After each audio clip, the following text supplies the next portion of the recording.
What does being part of a guild mean to you? I think it really is critical for me.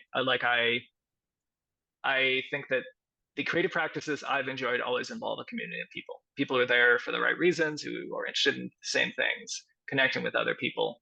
Um, Creation in a room is with no one around is not the same thing. It's not we create as part of a social process, and so I really greatly value having that community to engage with. But then there's also the learning part. I'm just really interested um, in going deeper and learning more, and the depth of experience, the level of expertise. Just like coming in and seeing really motivating, beautiful, impressive stuff in some different technique I haven't tried at all, in some material I haven't tried before. That just gives me energy. Hello, and welcome to the New York Guild of Handweavers Member Spotlight. My name is Katie Clements, and I am the membership chair of the Guild. With almost 250 members, the New York Guild of Handweavers provides inspiration, information, and mutual support to anyone interested in weaving, tapestry, spinning, or fiber arts through speakers, workshops, as well as our lending library. Go to nyhandweavers.org for more information. Today, we will talk with New York Guild member Jeff Smith. Despite being a relatively new weaver, he's doing amazing work. Jeff likes to create and doesn't like to sleep. By day, he leads artificial intelligence research and development teams that define the state of the art for the field. As part of that work, he's launched new products, founded and grown companies, and written technical papers and books. He was a key leader behind the PyTorch open source deep learning framework that now powers most of the technologies we call AI.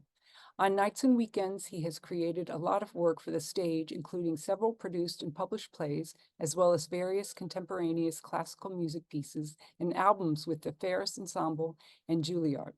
Lately, his interests in textiles have led him to study weaving at the Textile Arts Center, fashion design at FIT, and shepherding as a volunteer sheep steward on Governor's Island. For more information on Jeff, check out his website, jeffsmith.ink. So, welcome, Jeff. Thank you very much. Welcome. Yeah, I'm very happy to be here, Katie. Great. So let's hear a bit about yourself and your background and how you got started in fiber art. Sure. Let's see. Beyond the world of fiber art, I spent a lot of my time with computers. My profession is in artificial intelligence research. And so I do a lot of different things there, from starting companies to buying companies to inventing technologies that we try to take around the world. That also means that when I'm not uh, at work, at a computer, I'm trying to be in the world of something else, which usually means something creative, something maybe more analog without a screen. And so I've spent a lot of time in different creative practices, biggest ones probably being theater and music. But more recently, I really got pulled into the world of textiles and fiber art in a couple of different ways, and I found it just like immensely satisfying, and have really focused in and tried to spend as much time as I can, uh, both learning about this space, but then also just getting to make a bunch of stuff, which has been really rewarding. What was the initial pull? Um, So I think I've tried to make a lot of different things, and and some of them I like making, and some of them are harder. So there are things that you can make with a bunch of friends, like you can put on a play, or you can have a chamber opera or something like that. I've done those things. There are also things you can do with just your two hands, like I enjoy making jewelry and things like that. And I think that one of the things that kind of drew me into fiber is the it fits in your home. It's very tractable. Like the material likes to be worked in a way that I think is so. Like if you've ever like fallen in love with like working with metal, whether that's blacksmithing, industrial stuff, or even like jewelry stuff, you'll find that you need all this stuff. The same is true like glass blowing, which I've tried, or ceramics, which my wife is really passionate about. Those things are in another space. The materials require all this equipment to really get going, and I found fiber pretty approachable. Um, Weaving definitely requires some stuff, but I was able to kind of build small steps for myself where I was like, oh, this was really satisfying. I want to take one more step. And so I spent a lot of time kind of taking those baby steps and really finding each one worth it. That every little bit of new learning yielded, sort of new and interesting fabric construction topic that I was engaged in. So it was the process, not a result. Like it's not like you saw some fiber work. It was more the process itself, would you say? Yeah, totally. Yeah, I feel like I guess maybe that's kind of backwards in that. Not at all. Not at all. Whatever gets you there, I think. And sometimes I think people see a result and get intimidated by the process.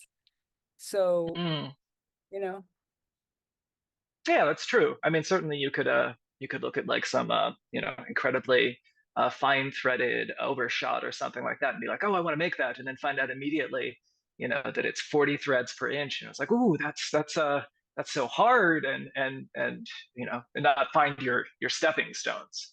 For me, my passion was the stepping stones. I was fine with kind of stopping wherever I go, and I would say that's still true. Is I have further weaving learning goals and creation goals, and I'm going to explore them to see how rewarding they are. I found some things more fiddly than I'd like, other things really, really worth the effort. And so, I think that's part of kind of finding your creative practice, the thing that gives you energy, that you love to do.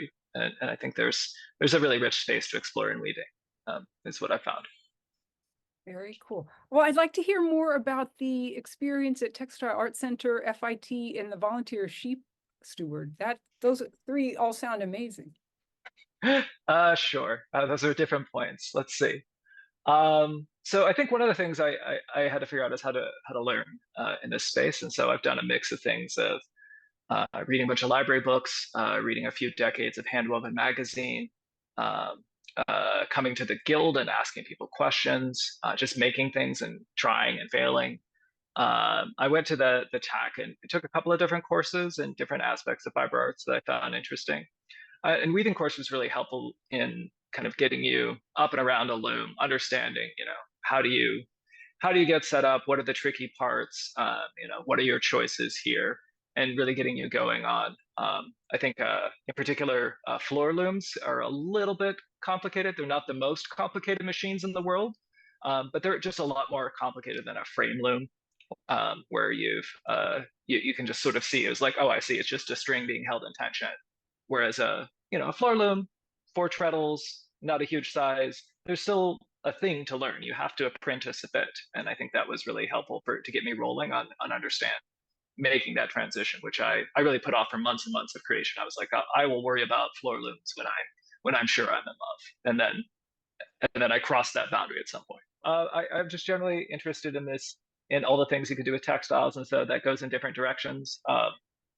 Um, the shepherding stuff, I just really like the materials part of things. I spent a lot of times reading up on like breed specific yarns and understanding their properties. There's some great books out there around that are kind of targeted at both like spinners and weavers and knitters and so forth.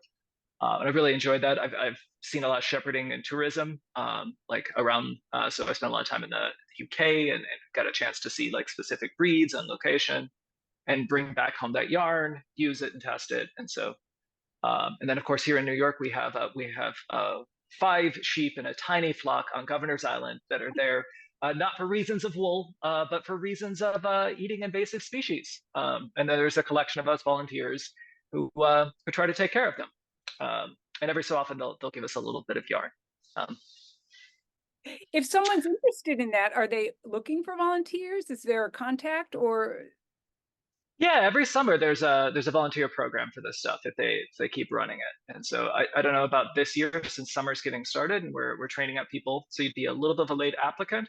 But in general, yeah, there's several ways to volunteer throughout the park system, and then the sheep program is a fairly unique one on Governor's Island.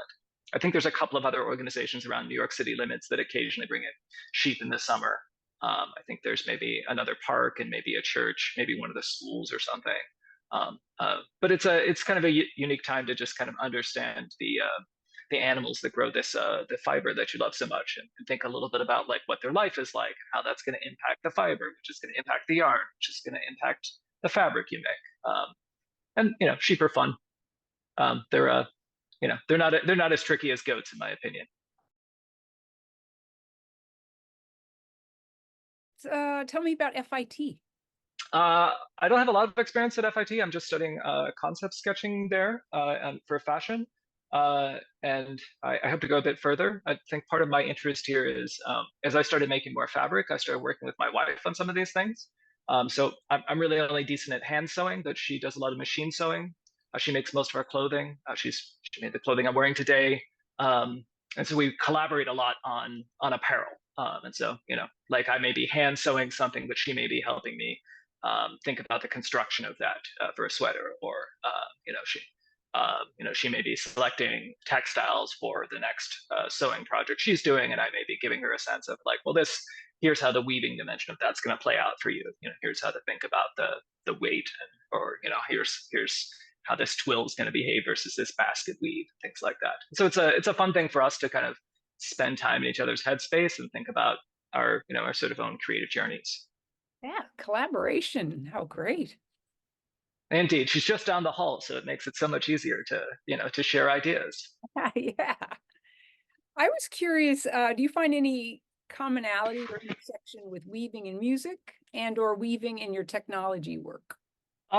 Definitely. And so I think the connection between weaving and technology is pretty well established, and that like the development of jacquard looms specifically, and the use of those punch cards as a form of stored program is an essential step on the way to full Turing machines, going from Babbage and Lovelace to Turing and ultimately modern computing.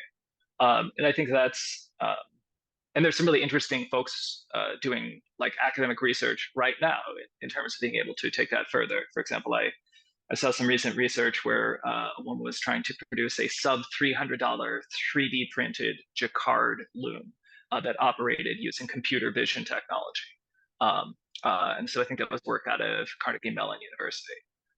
And so this is still like a fruitful space for people to explore. I think a lot of the there still is innovation at the state of the art textile manufacture, and I think the sort of deepness and importance of textiles to all of human existence, I think, is still a rich vein. And then obviously there are other applications as well that can be really fascinating around people getting into things like smart textiles and so forth. Um, on the other creative practices stuff, for for me, I think one of the unique things I've found is kind of reasoning about those things that can be abstract but finite, but then are actually infinite creative spaces. And so I spent a lot of time studying classical music composition at Juilliard, and that's very much we've got the same notes. This is just you've got the same like 5 black lines on a white page that everyone else has. And then, but it's an infinite creative space if you can understand how to think about what's in here, how to build those structures, and so forth. And I really think about the planning of like a classical music composition the same way I think about the planning of a weaving, in that it's really valuable to sit there with just truly a blank piece of white paper, a pen, and think about like the world you're creating in its most unconstrained form. And then try to like bring that into reality. I think that can be really freeing, because it helps you really like listen to yourself and not be sort of constrained by, this is not production work for me. I'm not producing things to sell for people. I'm creating for the joy of creating. And so I really enjoy being able to keep in mind that like there's only so many slots in the dent. 10 an excess float length is going to create an unstable fabric. Those are real constraints, but sort of spending that time in that unbounded creative space and then matching it up to the constraints of the domain is, I think, is really the satisfying like design aspect of a creative practice of any sort. I like hearing the common thing of the limitations with music, limitations with weaving, and then the infinite creative options within those constraints. Yeah. I think learning some of those is some of those constraints has definitely like helped my yield things that actually resulted in a fabric I could do something with. But I think that gets back to like some of the things of what's attractive about fiber is you can experiment here. Like you can pick up some yarn, make a thing, and it's not perfect, and you haven't wasted a ton of money. Depending on how you do it, you maybe haven't wasted a ton of time. You can really like figure it out for yourself. I think really well principled weavers do things like sampling and really plan out their projects very well. But even if you don't do that, you get a lot out of just like kind of playing around and learning really how do these things behave. Just picking up something weird. Like I have some paper yardage here, so made entirely out of paper yarns, and I didn't know how it was going to turn out. I was surprised. I learned something.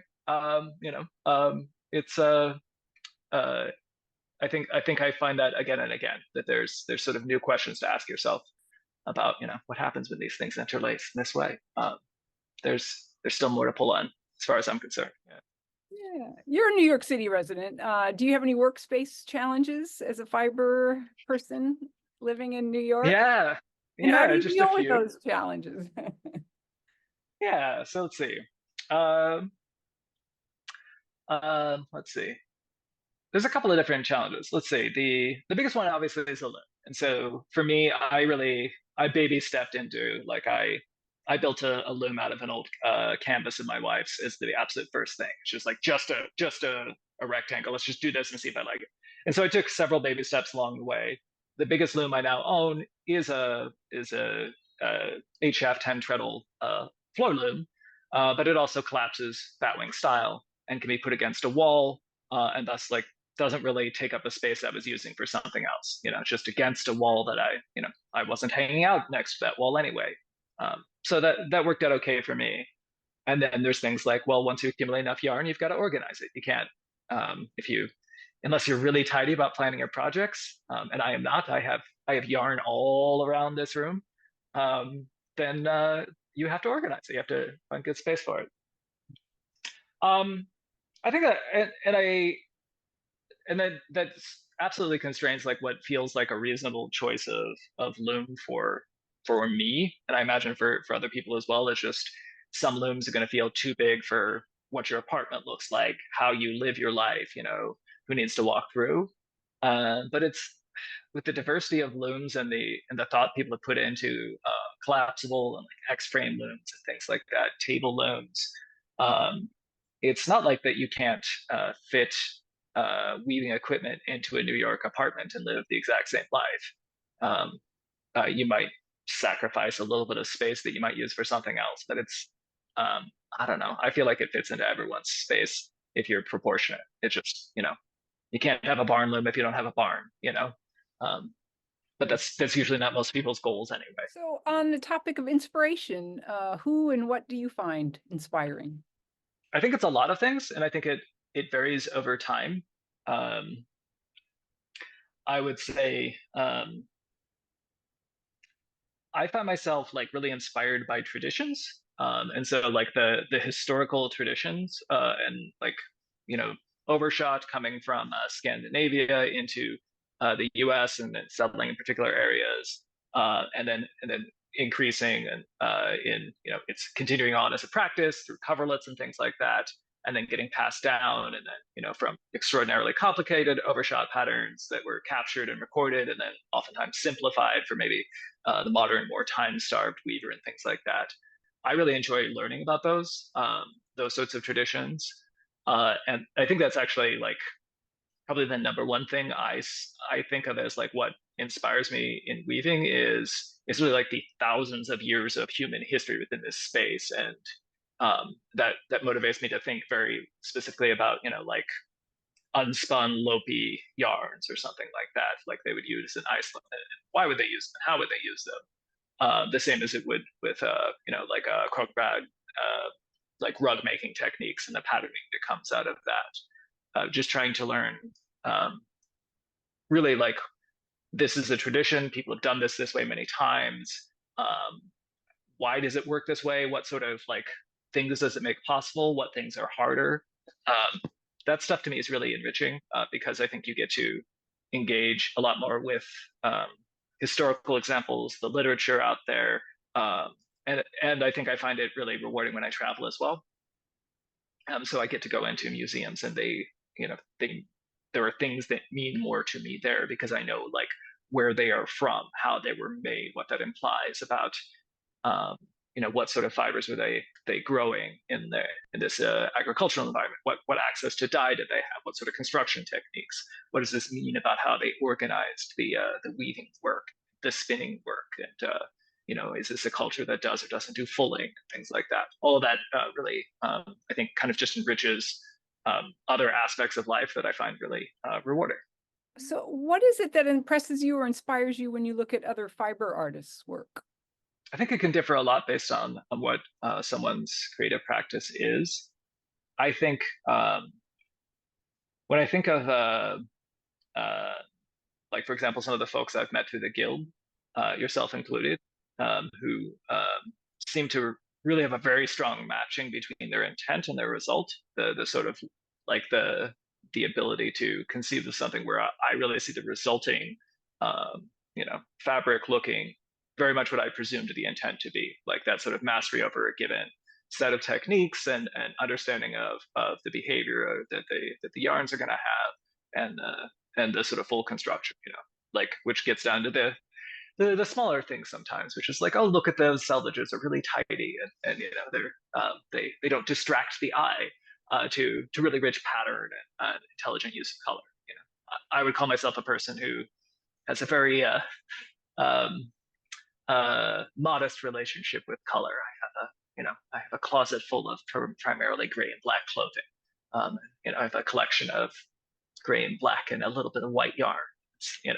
I don't always know how to deploy color. And I think some of those things that where you can see people who have really reasoned about how to develop up um, whether it's imagery or more of like or more of just pattern in ways that are really reflect a strong sense of design, where you can tell that there's a lot more like brain work and maybe pencil work or sample work upstream of what is a clearly fully successful resulting beautiful thing. And some of those things are the things that are just like plainly hard as you're working on the craft, like super fine silk threads at high EPIs, things like that are a technical challenge that I consider myself on the path to working on. But then people will bring in beautiful things into a guild meeting. I was like, wow, that's perfect. It's like, oh right, I remember now. You've done this for decades, and so you have a real mastery over how to create a beautiful silk scarf. Um, um, and very often those people are layering on multiple things. Like the person who brings in like Terry or whoever bring in a beautiful thing that has good use of color and very fine threads and like a very strong sense of design. That like it's all kind of working. I think is that sort of well-rounded mastery is the part that I respond, I think, the most to. Well, let's look at your slides. And so this is a dog sweater jacket. It's made in primarily Faroese wool, if I remember correctly.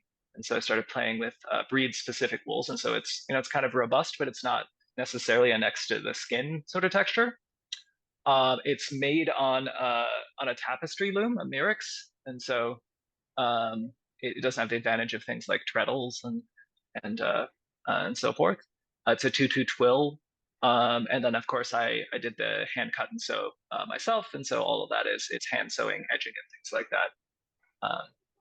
Yeah, I think that was a fun one to get to the end of because it's not a huge piece of fabric, but it's also entirely like sufficient for its purpose. It's a useful whole thing, which is really magical to get to in a new fiber art or new creative practice of any sort. Right. How satisfying to finish it and be able to have your dog wear it. Yeah, it gets real use. It's yeah. Indeed, here she is again. This is a collection of a bunch of different things. These are pillows all made at different points in time. They use different techniques. There's two purple and gray ones there. I think those are made with a Romney wool, and then they have different. I think there's like a gradient plain weave, and then I think there's a couple of sumac techniques in there. But then on the white ones, those are Catalan warps with primarily, I think those are natural colored wool wefts. And then there's a collection of different techniques there. I think you can see some boutonnet, but then also some corduroy as well. And I'm just using those as kind of a playground to test new things, because there's a sort of infinite demand for pillows in my house across my wife and dog. And so just trying to constantly throw new pillows at them and see how they do. Um, it's a fun practice, because your goal is, squares and rectangles. And if you just do a little bit of sewing after the fact, then suddenly you've got something useful that you have around the house indefinitely. I like that. And they're able to see every day. Yeah, yeah, and it gives you, you can touch it, you can see what holds up, you can learn from it. Um, you know, yeah, I enjoy having just like home textiles as projects, because I feel like I just get to interact with them so regularly and I get value out of them. And yeah, it's a kind of nice thing I didn't really think about when I was just kind of starting to make weavings just to make weavings. So this one is, I guess I can see it as a rug, but it's kind of more of a mat in that it's light. So it's all wool. The warps are, I think, black and gray knitting wool, and then the wefts are Noro Ito, which is a very like slubby, like kind of almost like hand spun feeling, very multicolored striping Japanese wool yarn. Um, which is sort of like wacky and interesting. And then I I created this one with you can kind of see it. There's a bunch of little bumps here, and so they're actually they're arranged in a houndstooth pattern, but they're kind of boutonnet loops. Oh, wow. And so it's a sort of weird usage of the Mirix, in that I'm actually using one of my bars, which should hold my heddles, as being able to set the constant length for the loops on the boutonnet, which I think actually has a proper name according to Gale, like pibliones or something like that. Really interesting project to play with, and I think it was I think it was very much like uh, in that phase where I was pretty much only using knitting yarns, and probably hadn't actually used any true weaving yarns. And so getting a chance to do both, I think, has been educational, so that I know when I want to choose a weaving versus knitting yarn, because we're not constrained, but they have different properties. And this was a fun one to play with and get to the ending point, and does get well used as well. So let's see. This one is it's a fairly small rug, but this was for me to learn a little bit more about rug making. I think I learned some things here, but I also learned some things I want to do better. This is taken from the Peter Collingwood book on rug techniques, which is just a wealth of knowledge. It's one of those infinite wells of things to dive down, which I really enjoy. And so I picked one really interesting technique, which involves pulling up. So every row is pulling up. You pull up loops alternately, and so you have two wefts that are going down at the same time, but for within the same shed. But then one of them is pulled up to make a loop, and so I use this to create sort of different gradient patterns in gray and tan. But really, like with a rough sketch in grid paper, and then being able to be a little bit more free in the creation, because it's just a lot of fingers pulling up loops and stuff like that. But then when you don't cut it, then you get this sort of very loopy texture, and so and then it's got a linen as its warps to give it a structure to build around. So yeah, and so this one was really interesting to understand, like, what are the materials that go into a rug, but then also how do you get that like rug-like property? I think I asked you questions about this one. It's like, okay, this feels a little bit light and springy, and it's maybe not as dense as some other rugs, and like, how do I get that? And like how are more robust rugs made? And it was Great result. I don't know. It looks great. And she's happy. Yeah. I enjoy this one, and I've continued to make rugs after this one. I think I found it a rewarding experience to dive into, particularly given that sort of like there's a wealth of rug specific traditions that I find engaging. Like I enjoy going back to the well of human knowledge and saying, okay, people made rugs this way in this place for a really long time. how do they do it, Yeah. Great. More rugs. So this one is again linen warps and wool wefts. These are rug mill-ins that came undyed that I then dyed into a particular colorway here to make this structure. And then this is a bound weave. I think it's sort of croquebrad, or however you pronounce that. I'm Sounds good to me. sure. Um, and so I developed these patterns in grid paper, and then had learned the technique. Um, and and this one is actually sits underneath the treadles on my loom. So I have hardwood floors, and my treadles are of course wood as well, and so I don't want them clacking and hitting the floor all the time. And so this sits underneath that and silences that impact, and so it makes it much quieter to weave, which is helpful when you live with other people.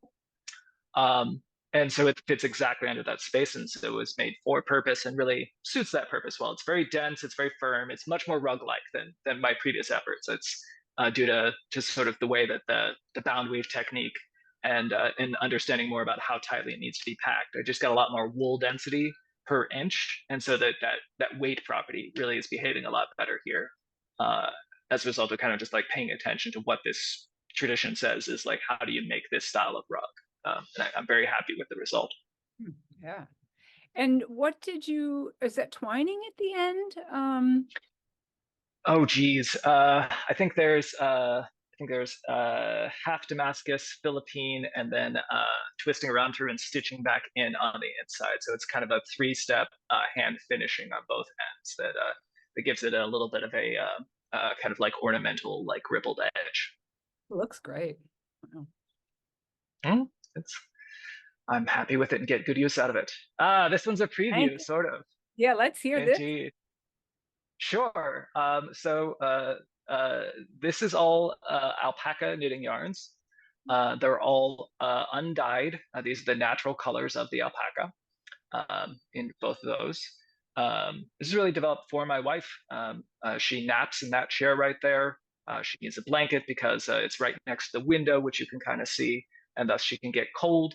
And so she asked me to develop her a throw for her naps. And so this is what we developed. It really recalls we've been down to to South America and seen alpacas and llamas and vicuñas and things like that.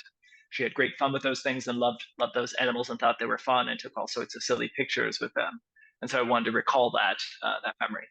And so made this. I think the technique here is a twill, if I remember correctly, but it's got I think I grabbed one of the slightly more sophisticated patterns than a straight 2-2 straight draw, just to give it a little bit more shape. So it's got, I think, maybe a point in there or something. And then I introduced a pattern stripe, which I think was fun to play with as well, to be able to give it a little bit more definition, just to kind of highlight like the sort of beautiful different colors that these animals grow in. So that is not and this is. I'm sorry, that's not dyed. Go ahead. No, those are the natural colors. And as such, it is going to be featured in an upcoming issue of Handwoven magazine that is all focused on undyed yarns and naturals, which was a nice little coincidence. Congratulations! That's Thank you. really cool to hear. Yeah. Wow. Yeah, I was glad I get a chance to share this one with folks. It's definitely not the hardest thing in the world to make, but I think it's exactly what I was shooting for, and I think it's made the customer happy. So that's a good throw that does its job. I think is a satisfying outcome. Very nice. Wow. And do you know what issue that Handwoven will be? I believe the winter one. Okay, I'm looking forward to that. All right. That one. Yeah, that one is not the easiest to see. I did. Yeah, it's just enlarge. Oh, good. I'm glad. If I have it around. I thought I had it around. I do. Great. Thank you. Indeed. I've also got it right here. So this is something I included because it's something of a travel project. And so it's stick woven. And so I use sticks like this. And so this was bounced around the back of the bus in the Scottish Highlands. I just was weaving on a collection of sticks in this hand. Um, and then the resulting fabric is I conceived of as a belt. I don't know if that's the best technique. And so it's made out of jute. It's two colors of jute. And so you can see the natural color jute here at the join of the buckle, and then the rest of the black, which covers it, is also jute.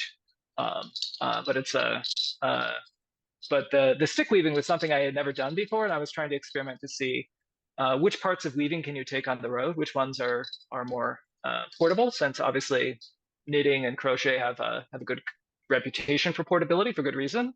And that this sort of technique it's definitely not the same as working on a floor loom, but it does give you things to play with, and I think it's an interesting option to have. And so I've added it to my practice as a thing I like to play around with to kind of experiment at a small scale. I've also made like small scarves for my dog on this because the width is about right for a dog scarf, and you can kind of do more tapestry techniques and things like that if you want to develop like kind of slightly more complicated patterns because you're not overwhelming yourself with complexity at the level of what you can hold in one hand. Are those sticks specific to stick weaving, or they're just generic sticks? Those are stick weaving sticks. Those are they are sold as such. And you can see them. They come in kind of two varieties. There's some that are focused at just holding them in your hand like this, but then there's also big ones that are used for like you lay them out on a table and they're much wider and they're really like more like blanket scale, and then probably using like a chunky or bulky yarn. And so that the same principle, and so then they sit in holders, but the same sort of thing. The only difference is you just need what makes them weaving stick is they have a hole in each base that gives you the space to thread a warp. And so in the larger ones that you sit on a table, they have that same property too. And so then you can kind of build out blankets that way.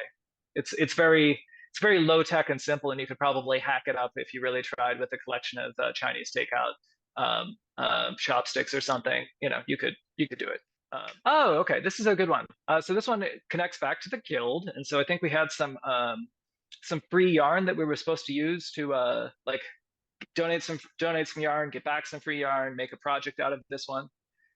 And so what I got out of it was some beautiful undyed hand spun Rainy, which I had never worked with before and thought was super fascinating. So I built a project around it. And so the hand spun Rainy is in the body of the bag. It's also in the strap. But then I combined it with a few other yarns in there. And so I used the strap is primarily a nettle. So Rainy is related to nettle as well.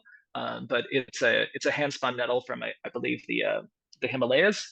And then I use the Rainy really as to kind of almost as an embroidering and strengthening effect. And then on the body of the bag itself, if I recall correctly, is a loom controlled lace. I want to say Swedish lace. But then and then there's in addition to Rami, there's both cotton and I want to say a cotton hemp hand spun single to create that, and then shrunk really heavily so that even though it's lace, it kind of brings it in, and so that you get a lot of that. So it's a very textured feeling. I think it looks kind of a little bit like a teddy bear's belly or something. And it's very textural, which I think was a fun thing to play with and try to get to go from lace, which is open and maybe not as functional as a result of its openness. You don't get to use it for bag-like purposes, and then just kind of shrink it down, knowing that you're going to get unpredictable textural effects out of it. Super fun to play with and create a resulting bag. And the other bag in this collection, okay. Yeah, so let's see. Some similarities in this one. These are related projects, and so this is a different bag. And so again, we've got some of the same yarns. I think there's the cotton hemp hand spun singles are in the body of the bag and in the strap. But then then the strap itself has hand spun hemps from Nepal as the warps, and then that red fiber in the body of the bag there is made out of reclaimed silk from saris in India, Pakistan. I think it was made in Bangladesh, around a hemp core. And so I, was really kind of motivated by these things. I discovered them, traveling around and sort of collected these yarns. And I was like, I think they need to become something. But then given the uniqueness of the yarn itself, I try to kind of use a fairly constrained design approach. And so it's really plain weaves and mixed twills in the design there, kind of freely done, just to give it some sort of variation to really kind of show off all the interesting things going on in the yarns, while still resulting in what is a relatively like robust fabric, which was an interesting one to do, because I could have imagined doing something far more wild and complicated with the weave structure, but it seemed like the yarn itself was so interesting, particularly when you get close to it, which I guess is not always visible in photographs. It's just there's so many different shredded saris being included here, and the way that develops up, I think, creates a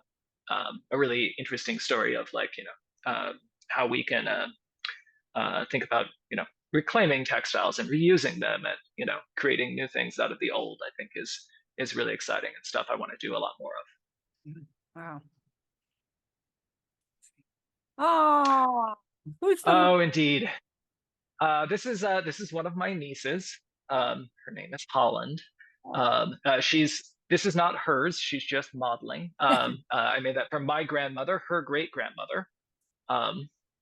That is that's a shawl. It's made entirely out of breed specific wools.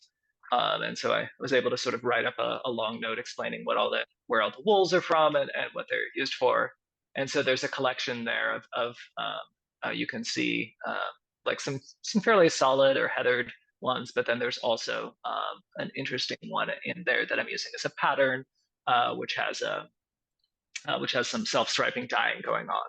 And so it's extremely like squishy.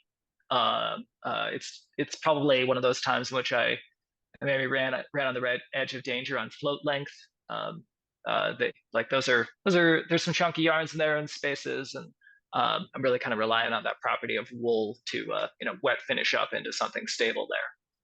But it's another thing that I kind of landed exactly where I wanted it to, in that it's the right size for a lap blanket. It's extremely warm. It's it's the right colorway to mix in on earth tones and stuff like that. actually And then of course my grandmother little niece. thrilled to get Yeah, it, and she looks thrilled to model it.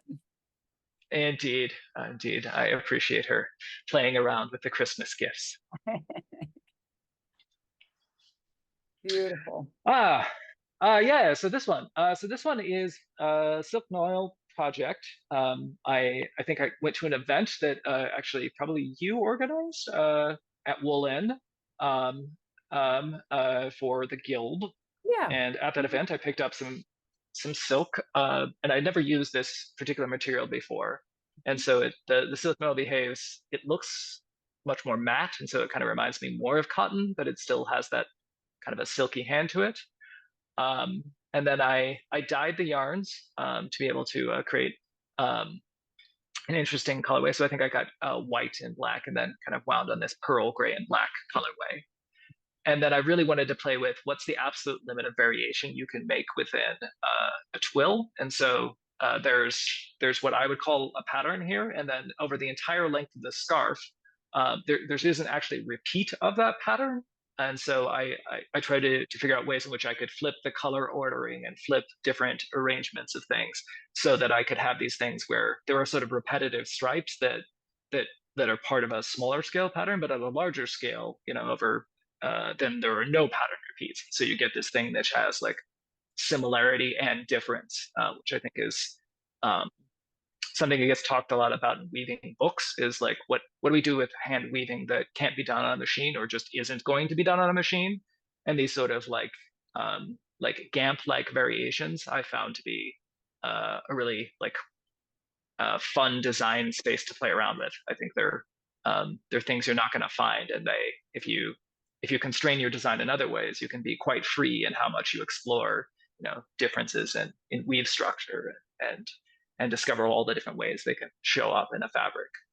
I think the next picture is you wearing this. That's the scarf, right? Yeah.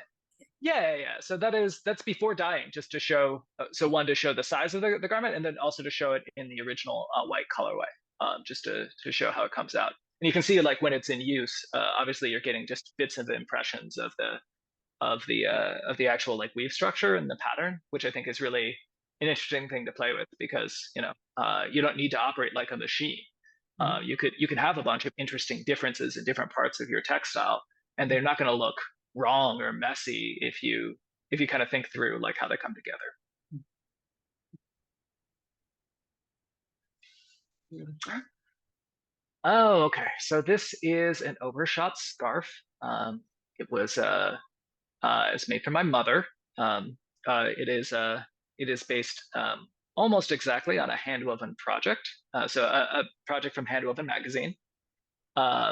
A little bit about the yarns themselves. So the warps and then the body wefts are a yarn which is a combination of silk and wool at a fairly fine level, and then it's a fairly fine yarn. And then the pattern yarn here is a dusty pink merino that my wife picked up in her travels on a girlfriend's trip to New Mexico. And so I was really trying to find a way to bring this pink into something that would be useful. And so I developed a bit. I decided, well, this is going to become a scarf for my mother. It was really the first time I'd played with overshot at this level. I think I'd experimented with some overshot-like things a bit, and then really kind of precisely following someone else's overshot instructions, worrying about my beat, and really trying to understand how that worked out. I really finally got to get like the level of overshot results I've seen somewhere. I was like, this now I see it exactly. This is the pattern that was in the magazine. How cool is this? And now it made me like, yes, I can do overshot. I want to do many more overshot things. It's such a powerful technique, and I had many overshot ideas as a result. This was an exploration of how to use a Theo Mormon technique, which is a different sort of inlay technique that uses tie down threads. Really powerful. I read her book. I read books by her students. Spent a lot of time with the examples of what this work is possible of. Some of Mormon's techniques in her life were used for liturgical purposes, and so she did a lot of work for British churches. And so I did a sort of mock stole here. This is something that's approximating a garment that might be used in a religious context. But I took as my inspiration the aphorism, "This too shall pass." And so the materials used here are, if I recall correctly, hemp and silk noil. And it's really interesting to learn how to apply that technique because it's so powerful. It has the unboundedness of tapestry, but is also considerably more productive. It creates a very one-sided fabric, which is something to reason about for what you might use it for. And then the ways in which you think about like aspect ratio when you're trying to create words or images, the ways that your beat will impact your symmetry or your aspect ratio and things like that. They really come to the forefront, and this is something I expect I hope to do a lot more of. But this was a fun first try. And here's the backside. Wow, that's just stunning.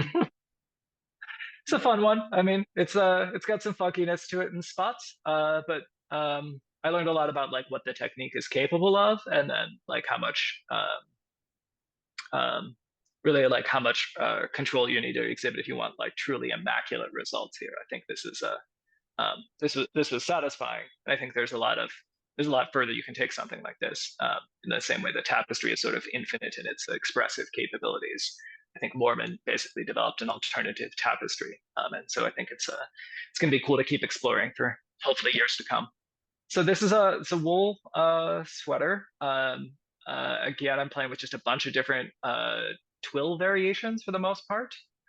And then some of the interesting things here is I planned basically to assemble the garment in a very pieced out manner, meaning that I wasn't necessarily optimizing to do less cutting. And so the cuffs are pieced, the sleeves are two pieces, and I'm using the selvages as really kind of my main design element. And so the center of my chest are actually selvages butted against each other. and then the back panel is more of the flat part. And so you can see the black stripes that around the shoulder are selvages as well. And so the back is more of the uninterrupted fabric. And so and then I created several rolls there. And so you can see the neck is rolled there, but the cuffs also roll as well. And because all the twills change, every time you do a roll, you're getting a different pattern, you're getting a different color. And so that you have this thing that's really very much about a like hand woven fabric being a thing that isn't exactly like a machine made store bought fabric, which I think was really fun to spend some time on. And then of course I had to cut and sew it and struggle through my own construction techniques. But it was really satisfying to get to the point of now I have a full sweater. That's fabulous. Oh, thank you. One more question. What does being part of a guild mean to you? I think it really is critical for me. I think that the creative practices I've enjoyed always involve a community of people. People who are there for the right reasons, who are interested in the same things, connecting with other people. Creation in a room is with no one around is not the same thing. It's not, we create as part of a social process. And so I really greatly value having that community to engage with. But then there's also the learning part. I'm just really interested in going deeper and learning more, and the depth of experience, the level of expertise, just like coming in and seeing really motivating, beautiful, impressive stuff in some different technique I haven't tried at all, and some material I haven't tried before. That just gives me energy. Like I'm just happy to come and say, oh great, that's so cool. I don't know if I'm going to get to do that, but I'm definitely thinking about it now. Like I have not made photorealistic rugs at this point, but they are amazing to see, and they are being so accomplished at being able to produce work like that is so exactly what you intended to be. I think is really motivating for those of us who are still developing both kind of the craft and the artistic abilities to realize the things that they want to do in fiber. Yeah. I'll give you time. Check in a year and let's see. Sure. We'll talk again. All right. Well, thank you very much. Thank you, Jeff.